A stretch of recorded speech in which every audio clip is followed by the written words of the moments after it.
What I want to share today is a way of working with the mind that it makes our ability to carry our meditation practice into our everyday life more effective. And I learned this from the founder, actually, of the Zen Peacemakers organization is Bernie Glassman, one of the early Zen teachers in America, in the West.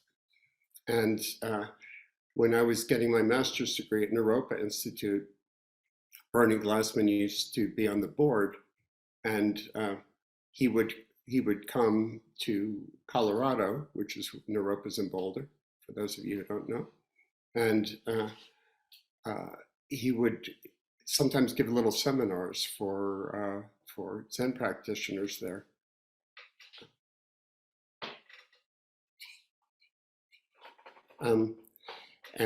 Excuse me, I just had to move our position because we weren't getting good reception where we were.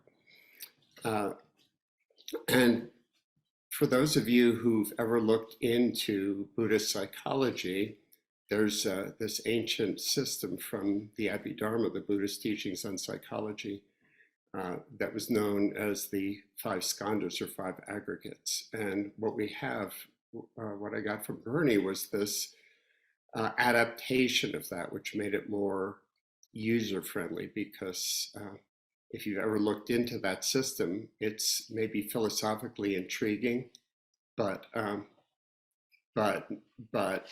not very user-friendly, let's put it that way. So this is a system that allows us to distinguish when we're having a direct experience of reality and when we're projecting our conditioning upon reality, and which of course is one of the main ways that we cause ourselves suffering in the world. So we have a large group here, so I won't be able to be as interactive as I sometimes am able to be, but we'll leave some time at the end for questions and answers. And I assume, Chloe, you're going to stay with us and you'll be able to field those when we get to that point. Yeah. So I think we probably all understand that practice is about the present moment. It's about bringing our attention to our direct experience of reality again and again, and letting go of the thinking mind, which is oftentimes involved in thoughts of past and future, which the past used to be real, of course, and it's real in its effects that still sustain in our bodies, minds, and emotions. But nonetheless, it's not as real as this experience is right now in this moment. And the future, I think we all realize, may not happen at all. It's a complete projection, right? So all we really have is this present moment. However, as I was just asking my university class, are there days where nothing bad actually happens to us? And everybody has to agree, yeah, we live in a pretty protected culture. There's plenty of days where nothing bad actually happens. But how often do we have a day where we don't find some reason to suffer?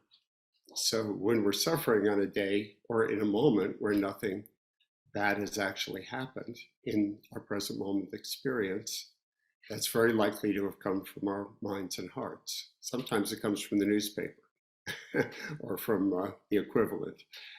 So we understand and we have empathy for those who are suffering in the world, and that's always something that's going on. But we were not really built to carry all of that.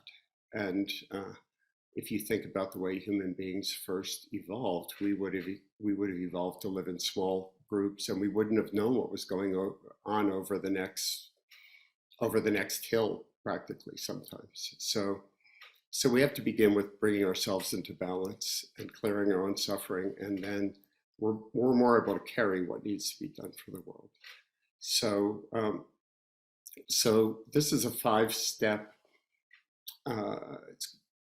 My name for it that I've been using is the 5 conditions. Traditionally, it was called the 5 Skandhas or the 5 aggregates. But in one of our one of our sutras that we often chant in Zen. It's known as the five conditions. So I find that to be a useful term because it's more understandable in the current age. And also, this system has to do with looking at our conditioning and helping to unwind some of our conditioned patterns of mind and heart that can cause us so much trouble.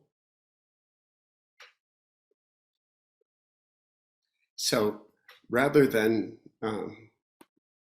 coming up with a PowerPoint or something like that, I'm simply going to write the 5 steps of the chain in the chat. It's really quite simple.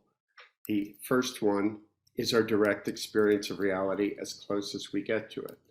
That's sensation or perception, because the two things go together.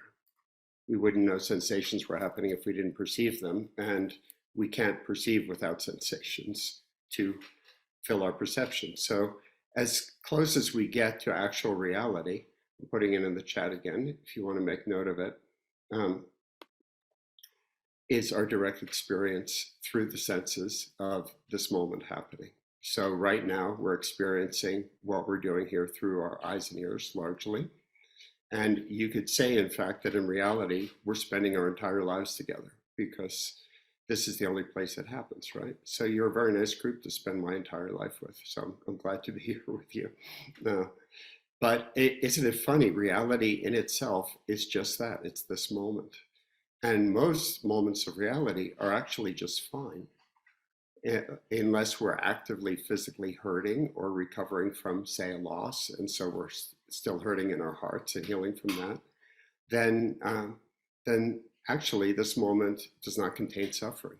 We could create suffering in it if we wanted to, which is what the system's about. So this formulation says that immediately upon sensation, there follows feeling, which feeling in this case doesn't mean heavy emotion. It means like, dislike, or a neutral feeling.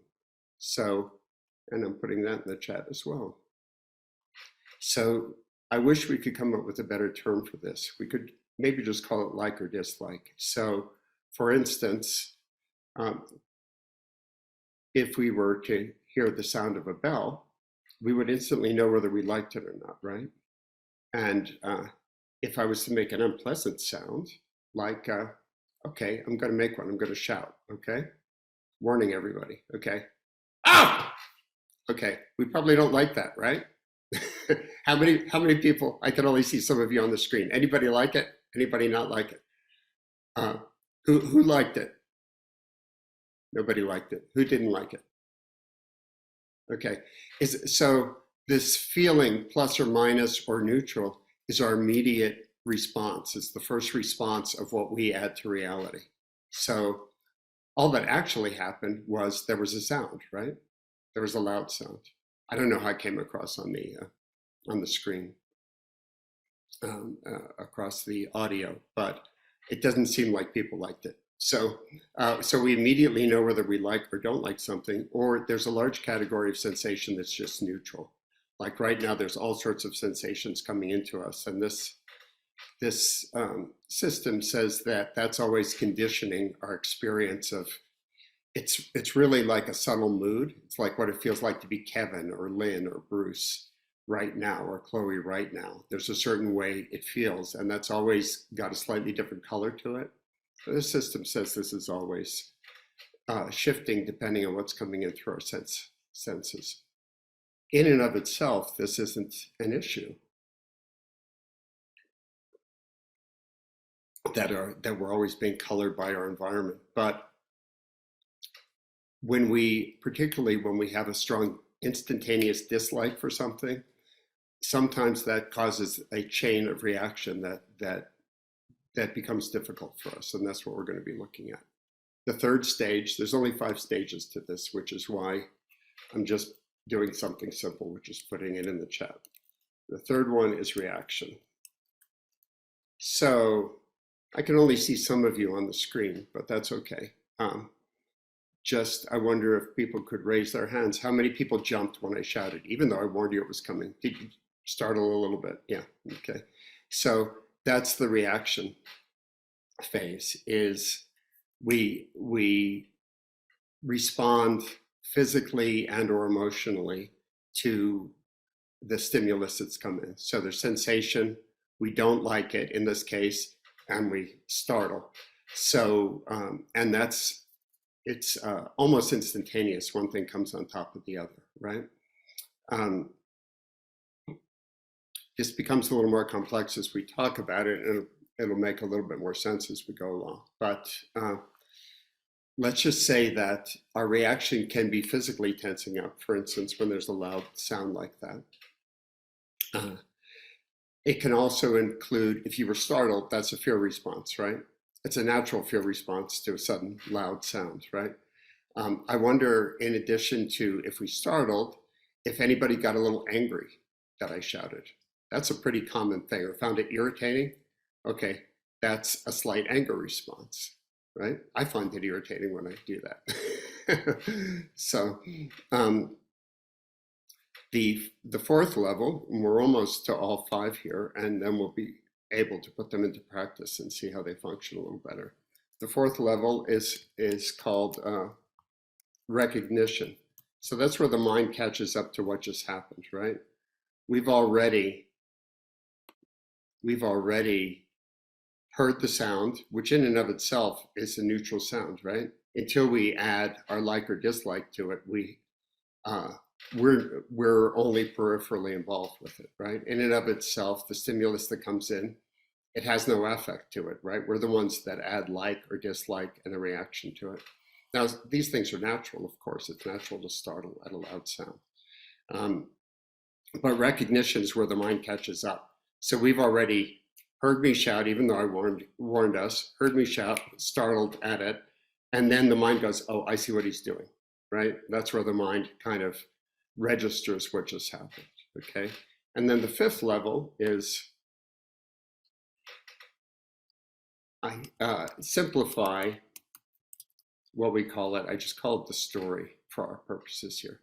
That means we add everything we know about shouting, about annoying Zen teachers who shout, about loud sounds that we like or don't like, seminars like this, anything, any associations that we have from our conditioning gets added into it. So it's a simple chain: sensation, feeling, reaction, recognition, and the story.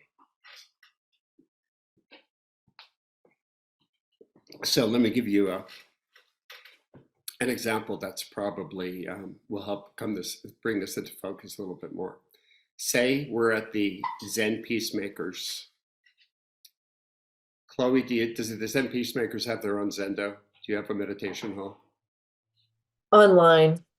Online, an online one. Okay, let's create in our minds that the Zen Peacemakers have an actual physical meditation hall. And we come in and we meditate for a certain period of time. And then we go into walking meditation. And we're walking in the slow walking in a circle that we do in the Zen world. And we step on a thumbtack. Okay. So maybe people could write in the chat. Maybe that's one way we could interact a little bit is, so what has actually happened? In actuality, before we don't like it, before we react, what is the actual direct experience of reality? Anybody want to just put it in the chat?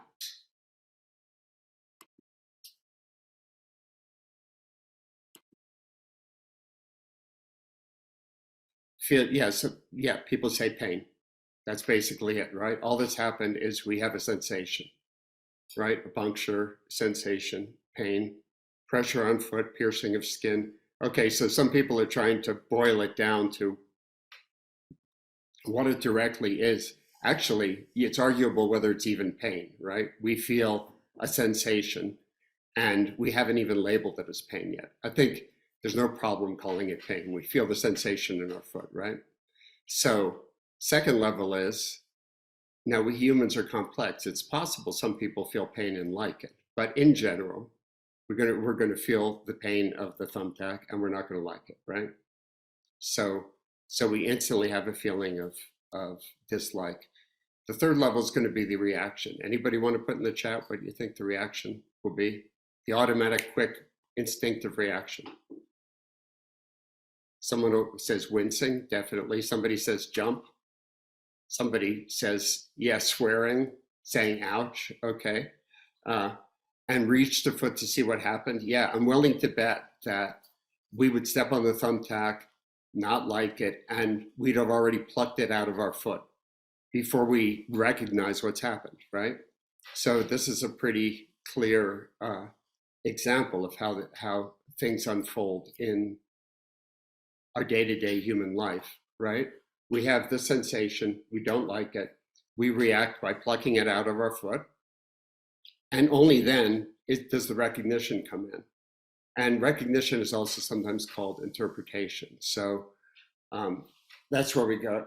That's where the mind goes, oh, I see what happened. There was a thumbtack, right? Okay. So in and of itself, no problem. You throw the thumbtack away, right? However,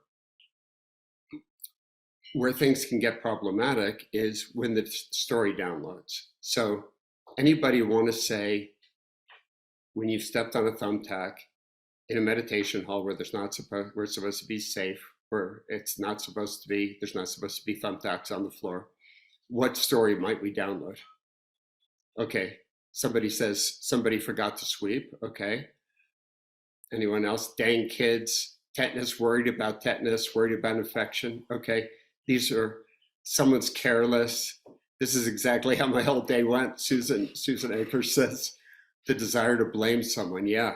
So I can tell you're all meditators because you're grasping how the mind catches up and causes difficulties, right? In and of itself, I can say that after 36 years of regular meditation practice, basically, if I stepped on a thumbtack, I would just throw it away, and that would be the end of that. So, but it would be perfectly natural for us to have these other reactions, right? So the whole point of this is, can we insert mindfulness of what our mind and heart is doing so that we don't create a situation that causes further pain? So just for fun, let's inflate the situation a little bit. So a number of people said, who left it there, or assigning blame. That's a classic thing, isn't it? That would be a classic place for the mind to go. Or the other classic place for the mind to go would be, oh my God, is it going to get infected? Am I going to get tetanus? Is my tetanus up to date? Do I need to go to the hospital? Anything like that. So what we're talking about is, these are the stories that would attend the feeling that actually starts at the reaction level. So we would step on the thumbtack. Yeah, somebody says, are there more tacks, right? So basically, we step on the tack, we don't like it. Our reaction is plucking it out of our foot, but it also includes generally a fear response or an anger response if we're going to react, right? So now it's possible to catch ourselves at that point through mindfulness of mind and heart practice, which is what this is about, and not take it any further, right? But if we really take it further, can you imagine if you really let your reaction build, you get really angry, or you get, it's not uncommon for that to happen, right? It's not uncommon for us to rush into our minds, start wondering whose fault it is, who did it. It's Chloe's, obviously. She's in charge here, so it's obviously her fault. And the story reinforces the reaction, right? So the more we think the story about that it's Chloe's fault and she was supposed to sweep the floor and she didn't, the more angry we get, right? Or perhaps the more fearful. Blame usually is associated with anger. If we've gone to the fearful side, then we've already rushed off to the hospital to get our tetanus shot, right?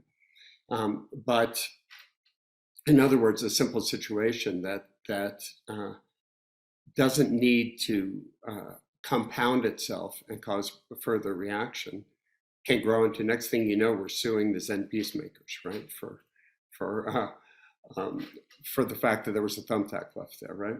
So again, this is a simple example, which isn't so complex. It's not really, we're inflating it a little bit to have fun with it and to examine how these things can build and create greater and greater reactions in our minds and hearts. But it's really a way of looking at the difference between our direct experience and the stories that we add to experience. We all, I think those of us who practice, we already have some, we already know that we do this, but there's something about looking at the way the system unfolds that tends to make it quite clear, tends to make it come into focus a little better, the way we can load a story onto a situation that doesn't actually need a story necessarily. So, but if we start looking at the role stories play in our lives, then these situations can escalate enormously. For instance, the division in our country right now, isn't that an issue of opposing stories, right? So the way this operates, if we start to take it apart, is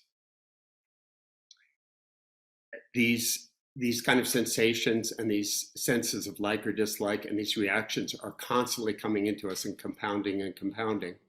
And they combine with the stories that we already have built into us from our conditioning, a lot of which comes from our early childhood, right?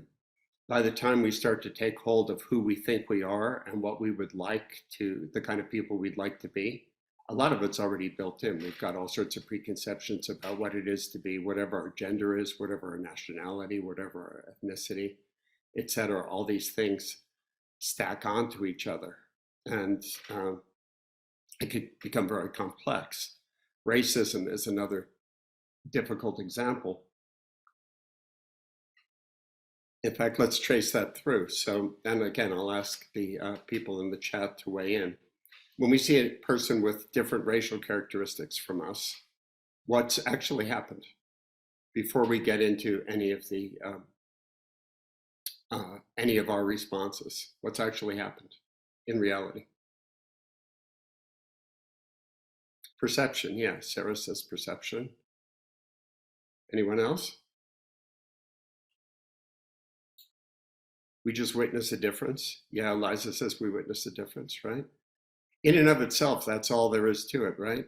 Visual input. Cassie says, okay, these are all my members of my university class. You're all getting gold stars for coming up with the right responses, right?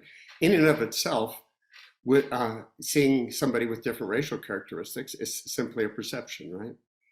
If we're trained through our conditioning to dislike certain racial characteristics, that's something that's trained into us, right? And this is presented as a chain, but it's actually, it can start anywhere. It can start with a story, right? If we've heard over and over again that people with, let's come up with something random. If there were people with purple eyes, and we've heard over and over again from our childhood that people with purple eyes are bad and in some way problematic in our world, or less than, or not good people, etc. I'm choosing on purpose a ridiculous example, but the purple-eyed ones are to be avoided and to not be trusted. Then we're going to grow up unless we take some sort of unless we take on something like meditation or therapy or some other method that allows us to examine our thoughts objectively, then that thought's just going to keep running. Whenever we see somebody with purple eyes, what's going to happen? What's the first thing? The feeling level. Anybody want to put it in the chat? I'm looking at a purple-eyed person right now. Okay, so fear is what level? Fear's already, we've already seen the purple eyes. Okay, so this is what's interesting is people, yeah, Lynn says feeling. Okay, several other people said bracing or aversion, these things. So aversion, bracing, tightening up, that's all the reaction phase, right? We've already seen the purple-eyed people, and and had instant dislike, and then we tighten up or we recoil or we have a more complex uh, feeling, like somebody put judgment. Judgment's one of those kind of fuzzy areas, um, because it tends to involve thought. But yeah, we perceive difference. Okay, so probably, so what people are putting in the chat are oftentimes several of the different levels. So this is why it's useful to break it down. We see the purple-eyed person, we feel dislike, only because we've had a conditioned story, right? But I'll say a little bit more about how the story conditions the whole chain in a minute. So then we recoil in some way. We have a feeling of, I don't know, anger, fear, maybe disgust. Um, all sorts of those feelings, emotional feelings can come in. And then the recognition, if we've really been conditioned, we're going to feel dislike and whatever emotion and whatever recoil we feel before the mind even registers. Oh, there's a purple-eyed person. Somebody put in why people fear snakes. That's a great example. Yeah, a lot of us have one way or another. And some of that fear of snakes may be instinctive, but yeah, we would see a snake, not like it, recoil, feel fear or anger, perhaps even hatred, and want to kill the snake. And the mind is behind the reaction chain, right? The response chain. And then in the mind, then the story comes in, everything we know about purple-eyed people or snakes or whatever it is. And what happens is eventually over time, these stories that we have about this kind of being is going to start influencing even our feeling. And when we were infants, if we saw somebody with the purple eyes, for instance, let's use that, a different characteristic from us, we might like it, we might not like it, it might be neutral. There's no conditioning yet, right? We would have to, yeah, somebody said this is a description of fight or flight. Yeah. So in a way, Terry's correct. It's we would see this person, we would have dislike, and we would tighten up and feel fear or fight or one of these reactions, right? So there's not so much we can do about our instant reaction. For instance,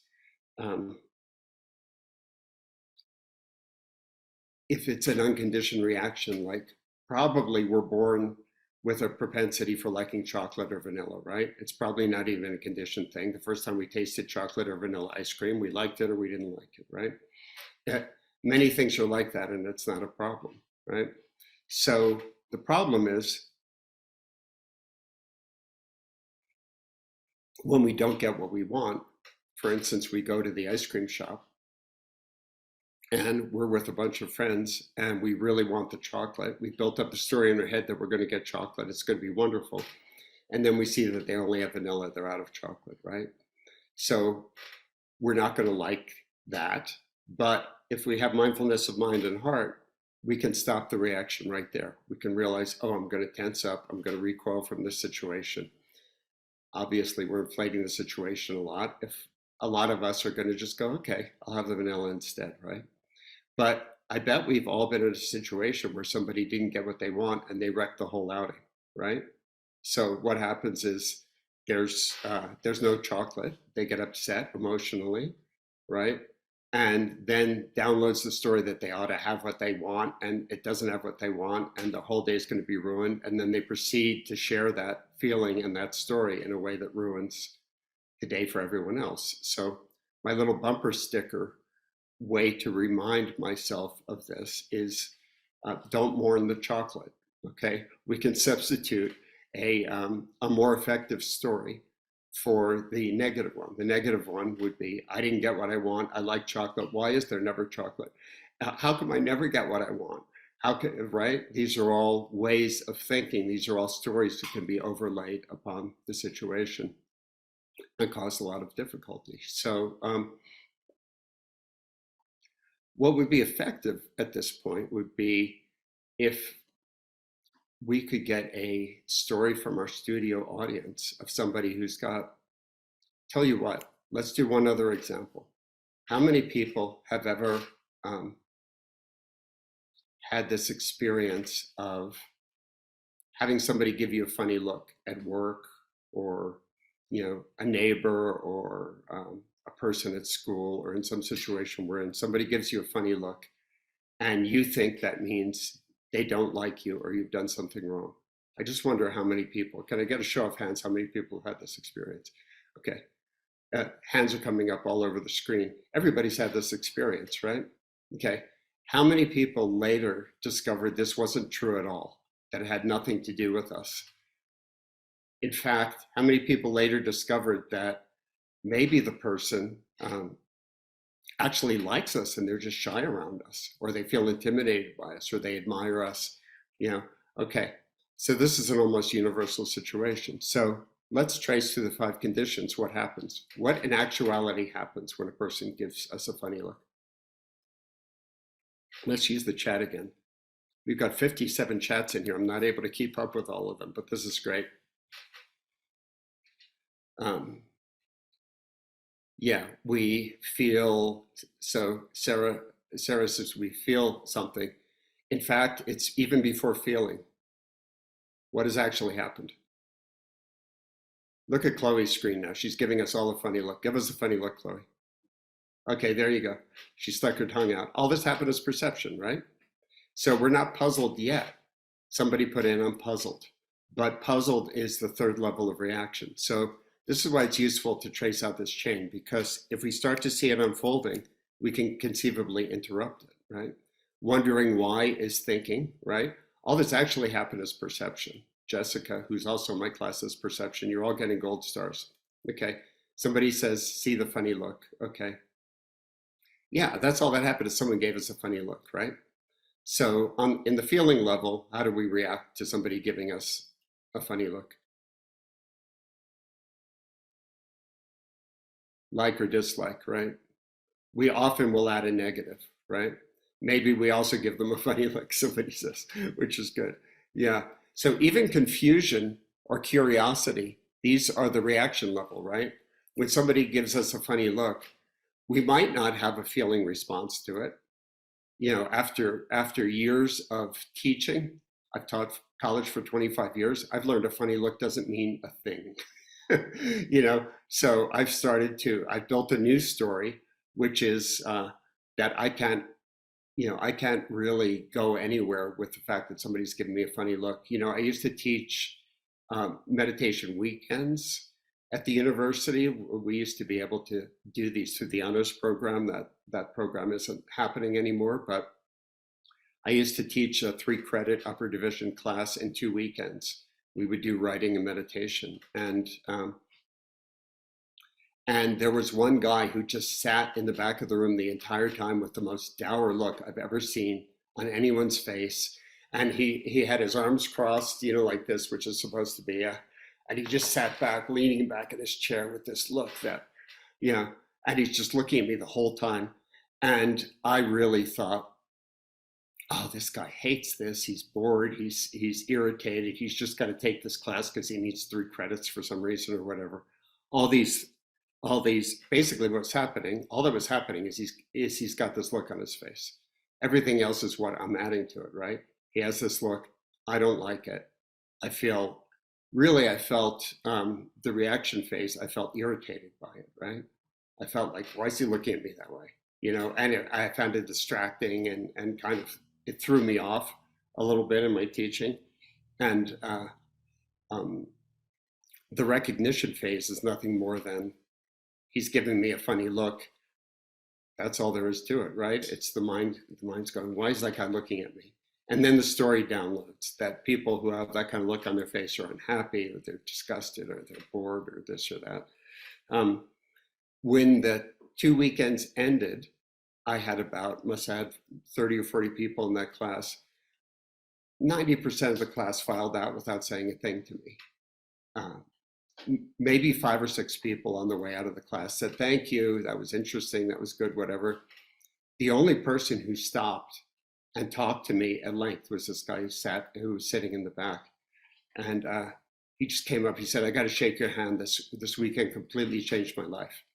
He said, this is exactly what I've been needing to understand my life better. So, and versions of that have happened to me a lot now. So I understand if the story comes up that this person doesn't like me.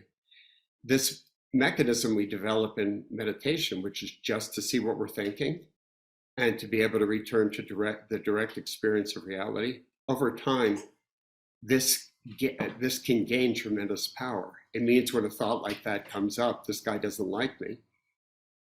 He looked at me funny, he doesn't like me.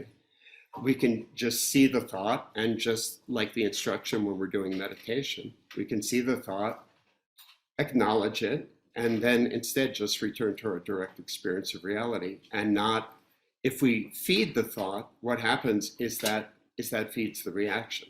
So we get more and more upset that this person's sitting in the back of the class looking at us funny, right? Of course, I'm a meditator. It was a meditation weekend. I didn't let it build to that level, you know?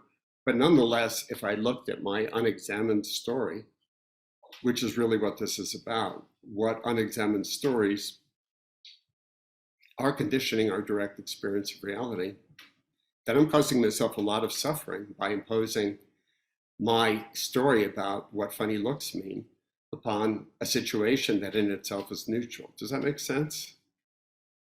Yeah. Yeah, so R.J. Morehouse is saying direct experience of mind in reality, with reality, is the same as beginner's mind without downloading of stories. That's exactly it.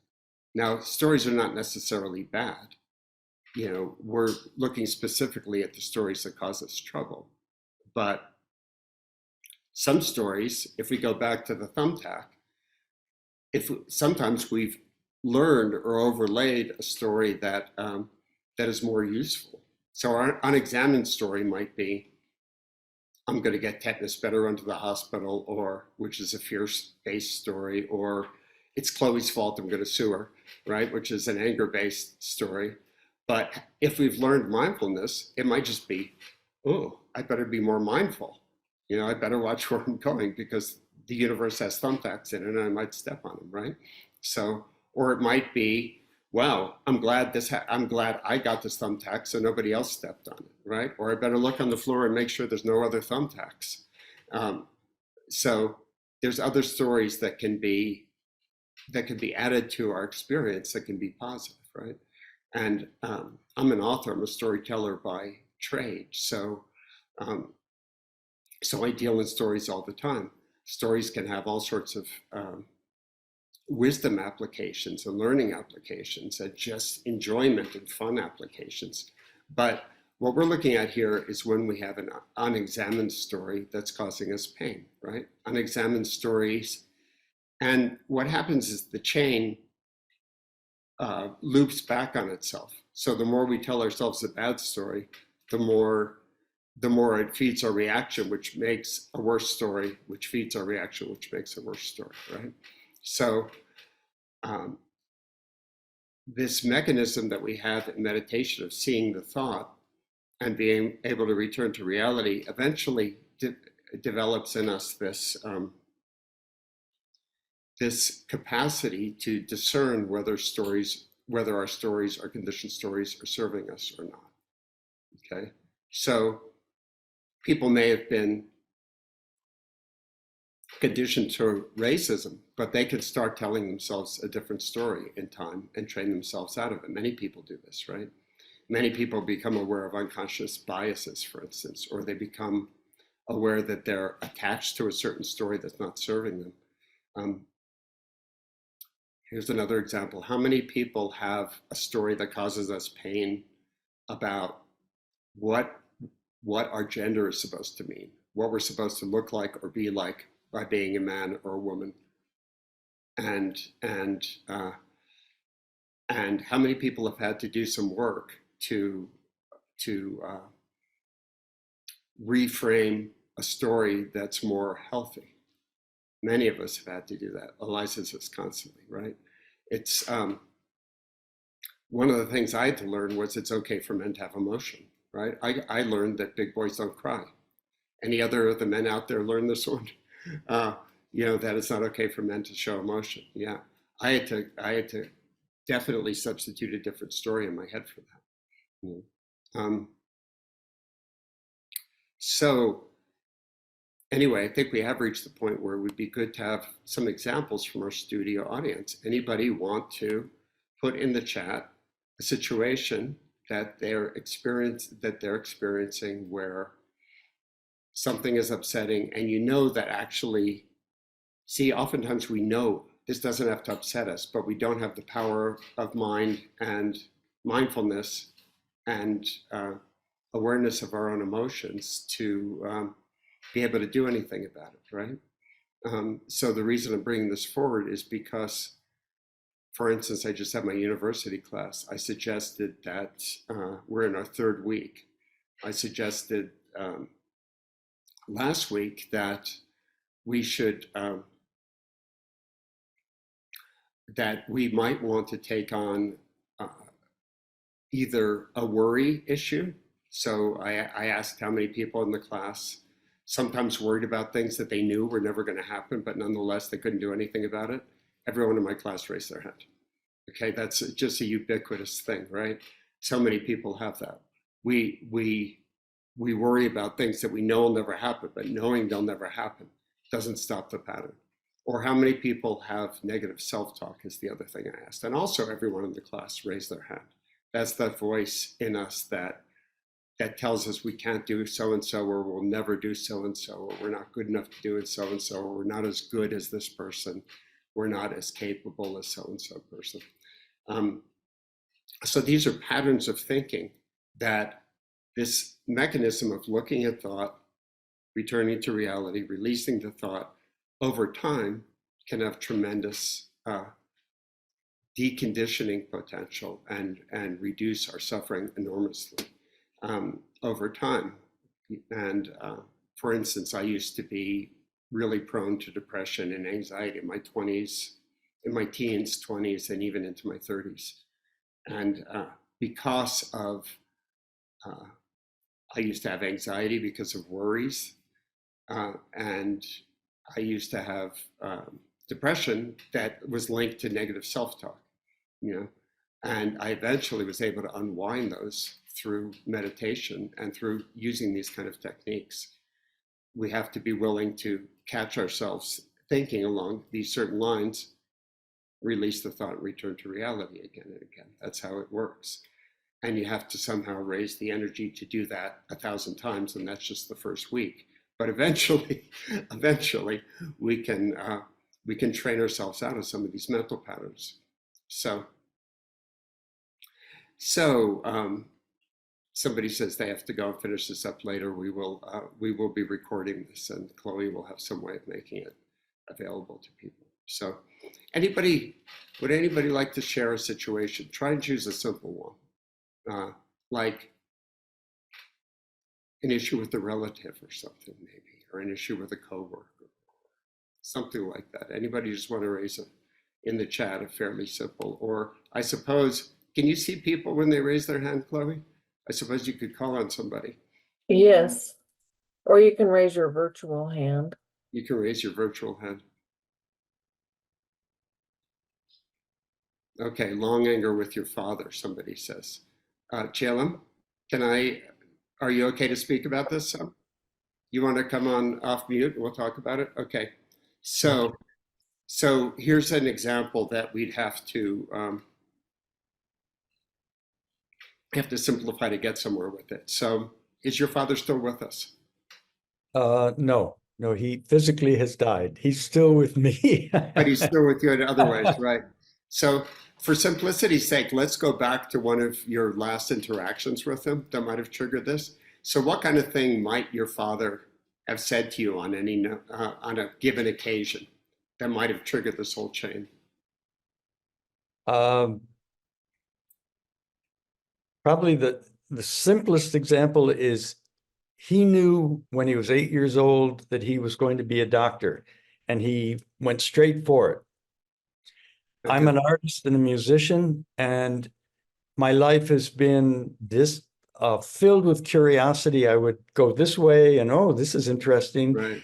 And then I would, no, this is interesting. And he saw that as his favorite word was balking, that I just couldn't choose something and stick with it.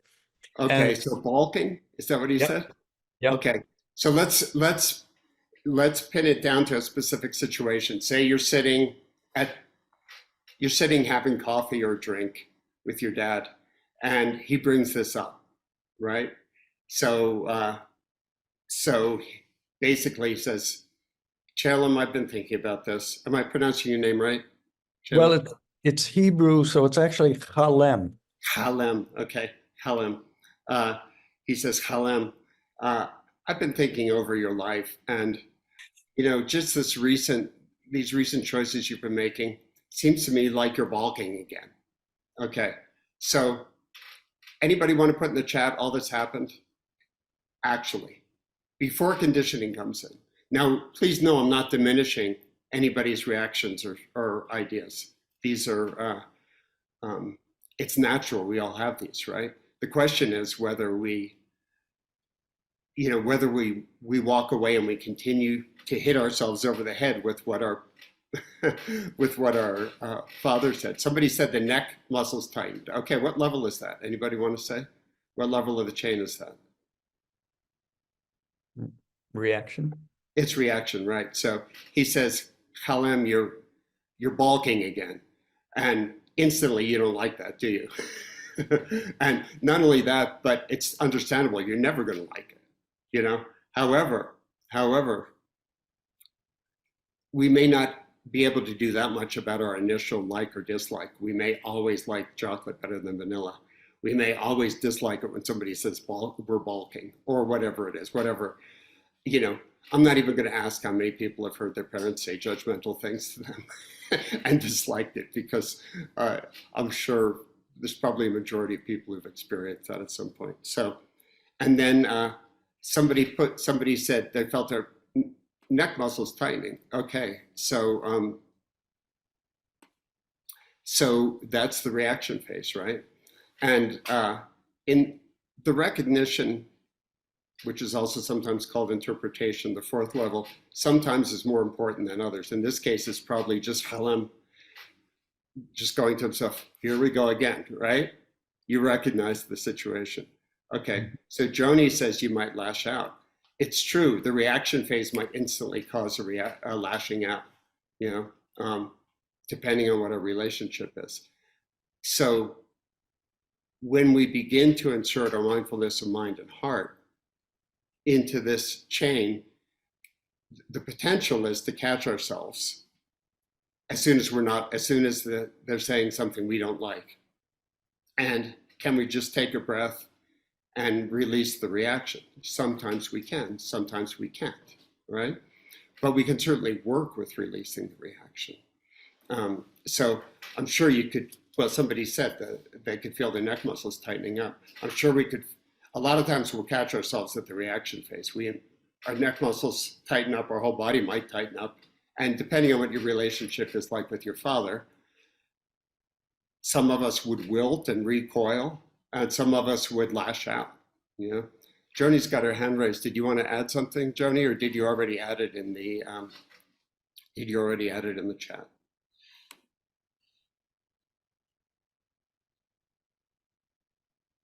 Joni had added lash out. Yeah. So yes, our classic thing would be, here we go again, and then downloads the whole story that's around it. I'm sure around something as complex as a parental relationship is a complex story, isn't it? So I wonder, do you want to say a little bit about the story? It's a long story. Yeah, just a little bit. Like, what goes on in your mind when you hear it? Well, What's your initial set of thoughts around it?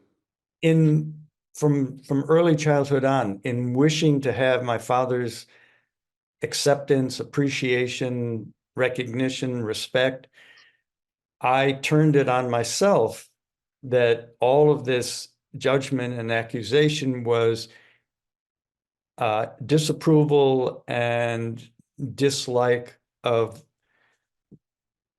what seemed to be a fault for me, and a character fault or something that they even sent me to a child psychiatrist to try and correct the fault. Oh boy. And and um and it's in a sense it's incorrectable. I mean, I could, I suppose, I don't know, find, was I, in his judgment, undisciplined and scattered? And Mm. and I could have arrived at, which I have, I'm not undisciplined, but I am a very curious person who really develops passions in a variety of directions. Mm. And I think I need to give the ending, in a sense, well, it's not the ending, but the current state, because it's very important to me. So I've been angry about all this in my stories and all this for 75 years, Mm. 74 years. And I have a letter that my father wrote 3 months before he died in 92, which was about 95, 99%. I've never understood you. You balked, you balked, you balked. I wished for you to settle in and make a decision. So it was 99% of the letter was very familiar. And suddenly I realized around my 76th birthday, last week, a couple of weeks ago, that the bottom of the letter, the last line, I had missed all the times that I'd been reading that letter. And the bottom line was, I love you, Pop, even if I don't understand you. Oh, that's great. That's Yeah. great. So, yeah, so this obviously this is a complex situation, and I don't think we can solve it in the next 35 minutes. But what I see is oftentimes we've partly reframed such stories that we carry, right? We've partly reframed it. So so for instance, do we keep telling ourselves the story that our father doesn't understand? Doesn't understand me, which is likely to keep re. Carl is saying thank you for sharing that, and that I know that's intimate. Thank you for sharing it and being open enough. Yeah, do we keep telling ourselves that story that my father doesn't understand me, or do we start reframing it? And when that story comes up, instead substituting my father loves me and accepts me, um, I can see just from the way you describe your life that you've partly reframed the story. But as long as the anger is still there, it's not resolved. Now, some things may never be resolvable, because that's a wound from the father from a parent is a primal wound, isn't it? But we can start to deal with it more effectively by not repeating. A lot of times we carry our father's voice in our head.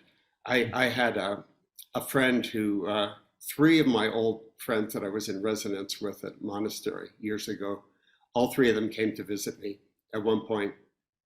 And one of them was saying, I remember we were here in Taos, we have the Rio Grande Gorge, and we were walking along the gorge, this beautiful setting, and this one fellow, I'll call him Bob, was saying, I've been practicing Zen for 25 years and I haven't changed a bit. And the other three of us burst out laughing because we've seen him change so much, but obviously we want to know why Bob felt this way. So we're saying, well, Bob, what makes you think that? And he said, well, one of the reasons I came to Zen is I had my father's voice in my head saying, I'll never amount to anything. And after all these years, I still have my father's voice in my head. And we said, but Bob, in those years, haven't you amounted to something? He had become a very gifted and hugely sought after stonemason, fine stonework. And he said, yeah, well, I've developed that, but I still hear my father's voice telling me I'll never amount to anything. And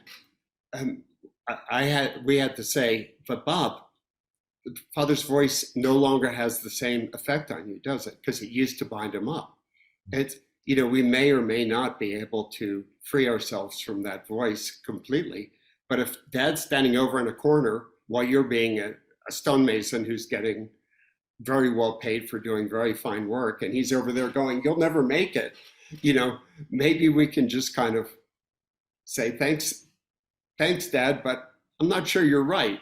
I'm not sure you're correct, and turn our attention back, And I think for me, Sean, an element of that was beginning to recognize his own frustration where he wasn't making it where he wished to be. Yeah, that's true. And these are all positive ways of reframing. Sometimes, when it comes to something simple like the thumbtack, you know what? I just pluck it out of my foot and toss it in the trash can, and there wouldn't need to be a story at this point. But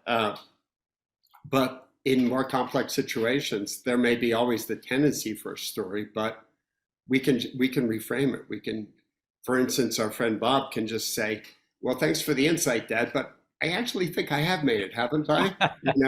And substitute that story, It's I recommend this film called A Beautiful Mind. I bet a lot of people have seen it. It's this brilliant economist who won a Nobel Prize starts having delusions where these three figures are, who he thinks at first are real, are kind of besieging him and getting in the way of his life. And he tries, basically, once he realizes that they're not real, which takes a while, his wife actually finally proves it to him, because one of them was his college roommate. And his wife proves by getting college records that he never had such a roommate. And then he has to think, oh boy, these three figures I'm seeing, none of them are real. So he tries Thorazine or whatever they would give for schizophrenia, and he finds that stops the delusions, but he's no longer a genius. So the deal he strikes with himself is to stop reacting to those figures. And over the course of the film, it's so emblematic of the way we practice, that we can learn to practice, is first they're in his face. One of them is a Soviet, if I'm correctly remembering, it's a Soviet recruiter who's trying to turn him into a spy. So that guy'd be like right in his face screaming at him. And at first he just has to not react to the guy screaming at him. But eventually these figures start to lose power. And towards the end of the film, he's back to doing his genius work, but they're still standing off at the corner, but they've lost their power. They never go away. They've lost their power. So that's what we can hope to get to. Halem, thank you so much for sharing so openly. And maybe we can let you off the screen now, but thank you so much for sharing. Would anybody else like to share a situation? Lynn is saying, so with reframing, I assume we go back to perception. It's true. Sometimes we can see, oh, here's Dad's voice.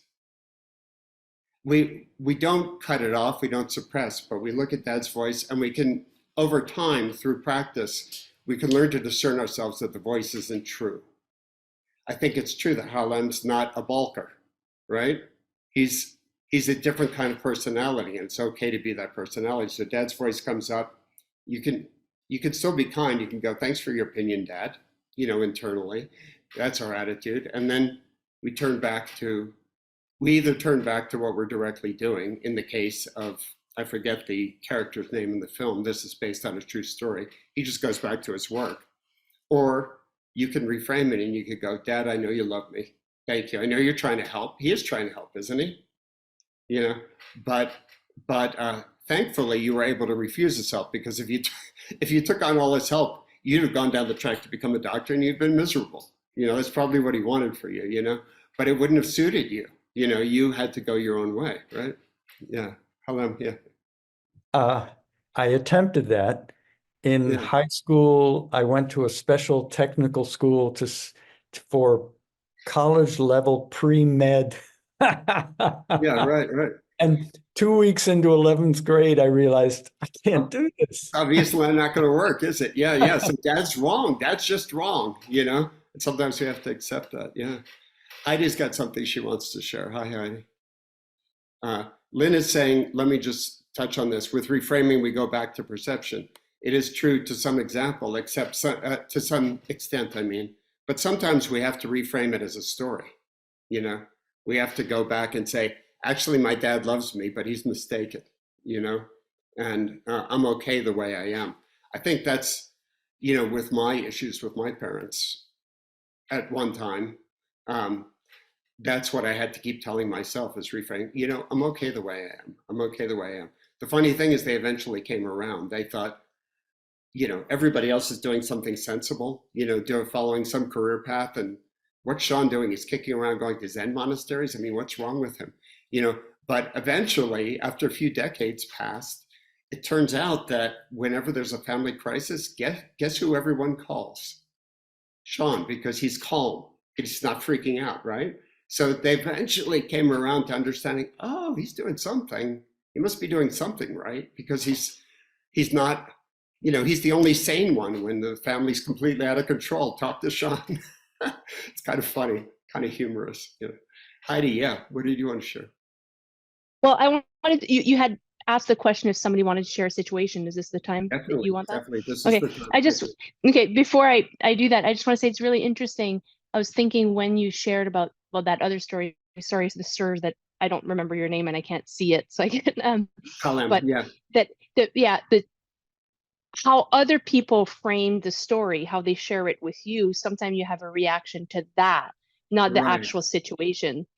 And I right. think It's that's really true. interesting, you know, That's a it's really really interesting. interesting. Yeah, another person's story, in this case, was the trigger. All we did was we heard his words, right?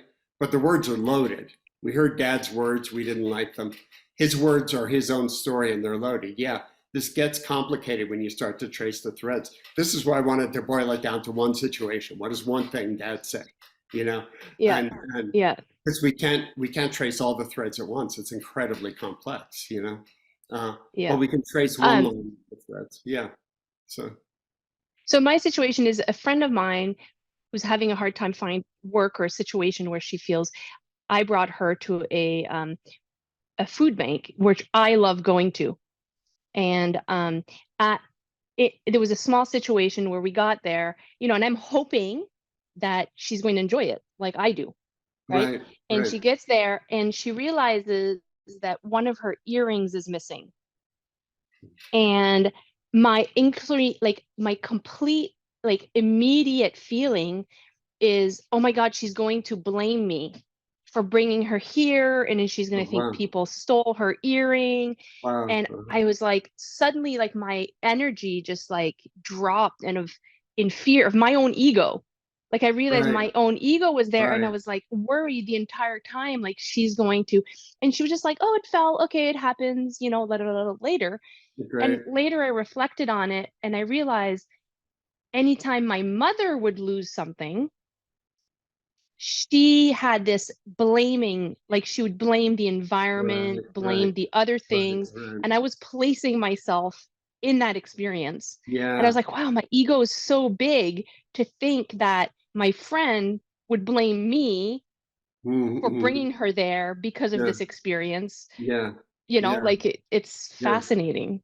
It is fascinating. I mean, that's a great example because your friend doesn't seem to have been that upset with the situation, right? So, Not so at this all. is great. So all that actually happens is she notices and communicates to you. In reality, this is all that happens. She notices and communicates to you that, oh, her earring's missing. Now, here's something interesting. You know, another person might not have been disturbed by it. So you know it's your conditioning, right? You know it comes out of your conditioning. And I can tell from your awareness that's, yeah, Halem says big ego or wounded ego. That's part of what I was going to get at is there's some self-judgment about you for feeling that way. You know, so it's a complex story. A story gets stacked on story, right? You know, so the basic story is your friend communicates the earring's gone. You, you you already don't like it because even before the story comes to surface it's already conditioning us, right? So you react, it sounds like you react with anxiety, right? uh, Anxiety is a great example of how we of how the reaction feeling works? Because what tends to happen when we start to feel anxious? I think defenses go up, right? and like So doors close and we right, become kind of protective. yeah. And how does that play out in the body? I think recoiling or like stepping away, like Trying to push it away or trying to contain it, or yeah. one way or another. Um, you know, it's interesting. My mother recently died, and um, I started to have sometime after she died, I started to have transient feelings of anxiety come up. And at first, I didn't even know what they were because I've experienced so little anxiety for years. It used to be a big problem, but I started to notice this uncomfortable feeling comes through my consciousness and I don't like it. What is that? I start to realize it's anxiety. Of course, this goes back to my childhood because I was in a foster home for 2 years, which was the root of a lot of my childhood and young adult anxiety. Um, I realized, similar to what you're saying, I understood the conditioning. Oh, my mother put us in a foster home for 2 years when I was a child. Now I've lost my mother again. Of course, now it's, 60 some years later, I've lost her again. So this feeling of anxiety has arisen that's old, But what I noticed is in the past, this feeling of anxiety would come up. And I could remember back to my teens and 20s. And when anxiety would come up, I'd instantly be like, try and control it. But it's funny, I haven't experienced it for very much for so long that it was actually, it's lost its charge. So I could feel it come up. I could go, oh, interesting. That, something, who knows what the trigger is? It might just be a memory of my mother, or we don't always know what the trigger is, but the feeling of anxiety becomes a sensation in itself. Does that make sense? So anxiety comes up and I automatically don't like it. Who likes it? Nobody likes it, But what I was able to do is not go into the reaction phase, which used to be like this, used to be trying to contain it, push it away, suppress it. The recognition that eventually arose was, oh, anxiety. Okay. And then the story, in this case, it was useful for me to remember because my old story would be, oh, there's something wrong with me. I have this feeling. That's the way I would feel in my teens and 20s. Now it's just like, oh, anxiety. I've been teaching for 25 years. I teach a lot of meditation students. People come to me with anxiety all the time. It's left to itself. It's a transient feeling that's gone in a few minutes. If I start to oppose it and fight it and start to recognize anxiety, which means there's a whole story that comes in, which is, oh, this is a big problem. I've got a big problem. I'm an anxious person. Then it just builds and builds and builds, right? It's been so interesting to see, oh, there's anxiety. All humans have it to some degree. It's a normal human trait. And then it just goes by. It's something that used to be such a problem. So, but to get back to Heidi, so this feeling comes up that presumably is something like anxiety. We apply names to these things, but they're very complex, aren't they?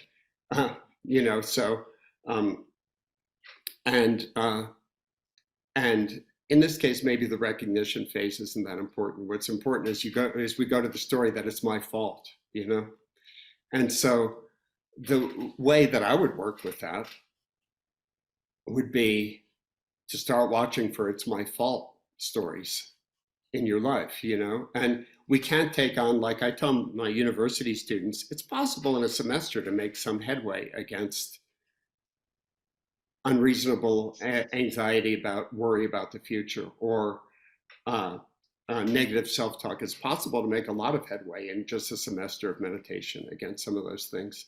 But what you have to be willing to do, and this is the trick, I encourage this every semester, and typically a couple of people will do it and other people won't do it. And I wonder why. I want to really encourage Heidi to take this on, because this is a great example of how you could decondition this pattern, which causes you pain, right? Here you are in a situation that in itself is, your friend's not even upset. So nothing bad's happened really, it's all being And again, there's never any blame, in this. Of course, all this stuff was formed before we took hold of it, before we tried to take hold of it.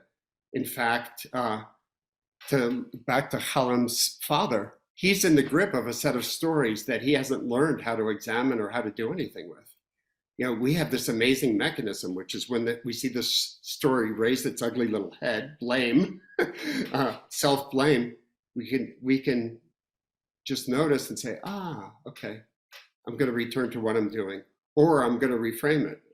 You might find a phrase like, I'm not to blame, or something like that. That's a reframing. You would find your own way to reframe it.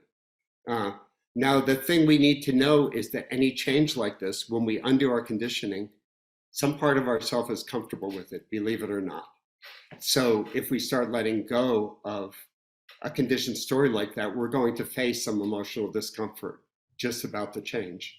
So a student of mine was working with the 5 conditions, really took to it and was working with it. And she said, I identified one of my stories as really false, and I've been letting go of it when it comes up in meditation. But I noticed that underneath it, there's this I can't remember how she described the feeling. She said the emotional feeling is still there. I thought when I let go of the story that the emotional feeling would go away. And what I said to her is, it will go away, but it takes some time, right? Because underneath that story of self-blame, there's some feeling that's incompletely processed. So if you let go of the feeling, if you let go of the story, our minds are trying to save us from the story's trying to save us, believe it or not, from the feeling. And it's trying to be helpful. And but if we let go of the story and we do it enough, we're going to be left with the raw feeling. The raw feeling will actually be burning itself off if we're not continually reinforcing it with the story. We have to be willing to bear that, we have to be willing to bear that feeling. But if we're not reinforcing it with the story, it will eventually pass. I experienced this in my early years of practice. I'm practicing for 37 years now, Zen practice. But probably the first 5 years of practice, I would have these balls of emotion come up. I didn't even always know what they were. But eventually, through sitting with them and not getting caught up in the story that was trying to explain them, they spent themselves. We all have a backlog of feeling. There's no way we don't. So somehow we have to raise the desire to be with the feeling and let it process without getting caught up, continuing to get caught up in the story that's just always reinforcing the feeling. I want to see what somebody just put something in the chat. So Diane is saying, if I hold on to the past stories, the anxiety can escalate. This is where the amygdala can kick in and make perception of story and reaction worse. Hence meditation and breathing help in reframing the story. They certainly do. But also, the breathing helps in calming the amygdala. Especially the exhale helps trigger the parasympathetic nervous system and calm us down. But also we have to be willing to work directly with the thoughts. In other words, I see that thought. I don't think it's correct. I'm coming back to the feeling. I see that thought. I'm not sure it's correct. And we have to do that 1,000 times. And that's just the first week. I don't say that to be discouraging.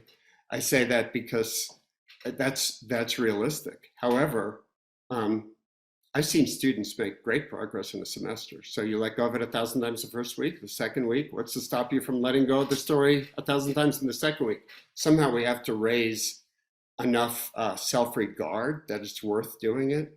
And we have to raise some chutzpah. We have to raise some oomph to be willing to take it on. Because some part of us feels like, oh, this is too much. You're kidding. The story's back. Well, it's only been 2 weeks, Try giving a month or 2 months or 3 months. And sometimes we won't be able to let it go. Sometimes we will be able to. Pieta says, when stories come up during meditation, learn to drop them, reframe later. you may not need always to reframe them. Sometimes just dropping them can be enough. You have to be with the feeling that comes, it gets a little bit tricky, to trace through this, especially it's like if these are complex things. Like I don't know if Heidi's still with us there because her screen's gone off. But the other thing in that I see in Heidi's story is she's got an I am. thanks, yeah, is that there's a lot of one story we pick up sometimes through Zen practice or through any kind of meditative or Eastern practice is that the ego is bad.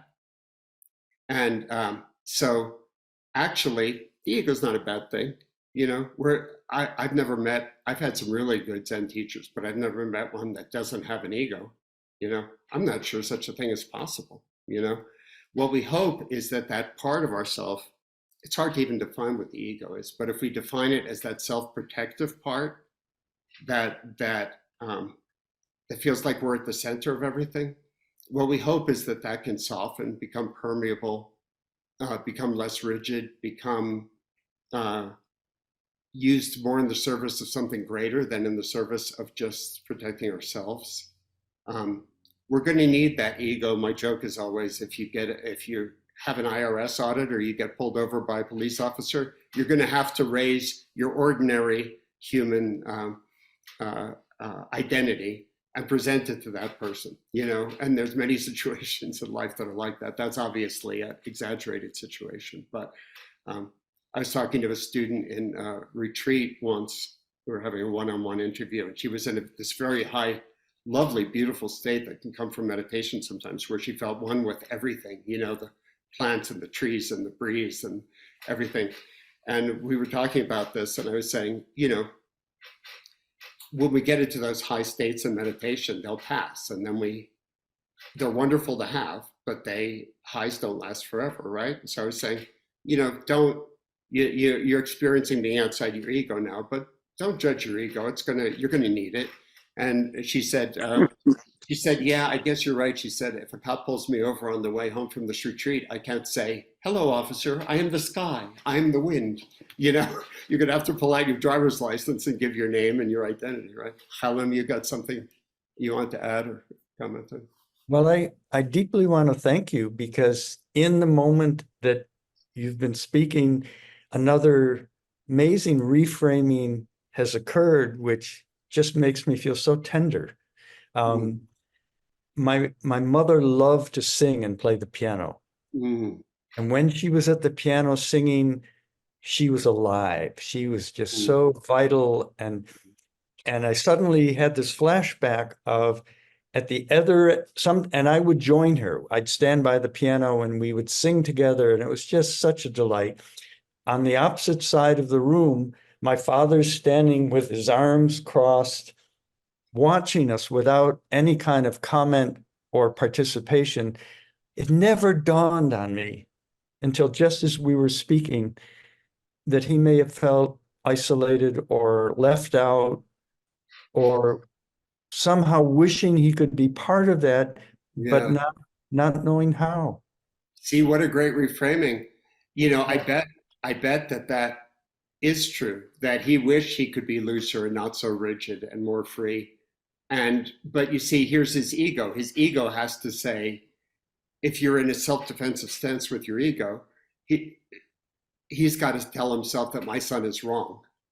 I'm right. A more permeable ego, this is what I'm saying we hope for, you'd see that come up. You'd see the desire to be right, which is a great place to see the ego, right? And you might be able to reframe it for yourself and say, my son's his own person. He's going to go his own way. He's more like his mother, and he might be able to really face, oh, God, that is a tender feeling. I wish I was more that way, but I'm just not. I'm okay the way I am as well. We just have to be who we are. And, when I say that somehow we have to raise the self-regard and kind of chutzpah or oomph to be willing to want to change one of these patterns, we have to believe that we're worth it. That can be the trickiest thing, especially if we've been beaten down by those kind of judgments from people we admired when we were children. obviously we don't have enough time to go into loving kindness meditation, but loving kindness meditation done for oneself is a great tool. Metta meditation, METTA, if any of you don't know this meditation. For those of you in my class, we'll be doing it. But it's not uncommon for me to say, you know what, take a year and just do metta for yourself. Just take a year and do metta for yourself. Because we have to build up that self-regard and self-love. Otherwise, what we try and bring to others is always going to be our wounds mixed up in it, you know? And especially for young people who are closer to their conditioning, their childhood conditioning. You know, sometimes people in their 20s or 30s who come to my classes feel like, I can't take a year to do that. I think, yes, you can. You're only 33 years old. So when you're finished with doing a year of metta for yourself, you'll be 34. It's a little more complex with people in my age group and halems, but it still might be worth taking some time to do metta for oneself, to to just build up that self-regard that will allow us to want to free ourselves from our suffering to some degree. I did write in the chat my website for my Sage Institute, www.sagetaus.org. We will be doing a 5-week course on the 5 conditions, and if you go to our website, you'll see some of our other offerings. We also do a 200-hour meditation leader training program for people who are experienced meditators and might want to learn to share some of those techniques with others. It's not about, you can't make somebody a spiritual teacher in 200 hours, but a lot of us have something to share, just like your average yoga teacher does a 200-hour training and can share yoga techniques. It's a similar thing, to share basic meditation and mindfulness skills with others. But if anyone's interested, I think you can probably see that if Heidi could go away and I could talk to her in a week again and she could tell me how it's going, you know, and then we have another week and another week, over time like that, you know, we can help reinforce that kind of progress in each other. Anyway, that's just an option if anyone's interested, but it's not actually necessary to do so. There's an article for those of you who are Tricycle magazine subscribers. If you look up my article, Get Out of Your Head, it was in the 2019 top 10 articles, is another way to find it. That it explains in a little bit more depth this 5 conditions work, but I'll also make it available to Chloe. And I don't know, is there some place you could make it available on the Peacemaker website or something for those who want to read it? Go ahead, sorry. Yeah. Oh, yes, I'll be doing a follow-up email, and so I can add the article and That would be great. I'll just send the article. Yeah, and Chloe can get it out to you. It's just to remind yourself, it's a simple system, but like everything in practice, it has to be put into practice, you know? And when we put it into practice, there'll be bits that we have to work out that we don't understand perfectly clearly, and every situation is a little bit different, you know? But, you know, if you put it in, it's funny, Bernie Glassman was a very mercurial man, and I've asked his wife, did he ever do seminars on this, or did he ever even speak of it? And she was like, no, he never spoke of it. So it's just something he came up with for one Naropa class, and then he moved on into other things. And basically, I was left with it. I'm the person who keeps using this version of his system, and which is kind of funny. But I used to think it was kind of technical, meditative stuff, and I would save it to the end of a university semester. Now I bring it up, like it's perfect that my class is here because this is their 3rd week. I was going to bring it up this week to them anyways, and people can start putting it into practice. It's got to be put into practice. Yeah, somebody just added that Tricycle's got a paywall if you're not a subscriber. That's why I'm asking Chloe, is there another way we can get it out as well? Yeah, we can send it out. Yeah. And also it's possible to get a message to me through the Sage Institute website. So if you've got a question or follow-up or something, you can respond to me there, follow up with me there. And I might not get it right away because it comes to the website, but I'll eventually get your question and respond to it, probably before too long. So I really hope that you all can take some of this and put it into practice. If you want to simplify it for yourself, there's sensation, what actually happens, reaction, how we respond to it, and the story we download. That's a simplified 3-step version. And a great way to catch it, to put this into practice, is to notice I'm upset about something, and to ask yourself, did something bad actually happen? Something bad actually happened. I guarantee you that a good percentage of the time, nothing bad will have actually happened. So that's how you get to spot one of these. They're almost like parasites, these parasitic conditioned stories, and their associated complex of emotions that embed themselves in us. For instance, negative self-talk. You know, when all this stuff's coming into us, we're 5 years old or something, what 5-year-old would go, you know what, I'm going to start thinking badly about myself?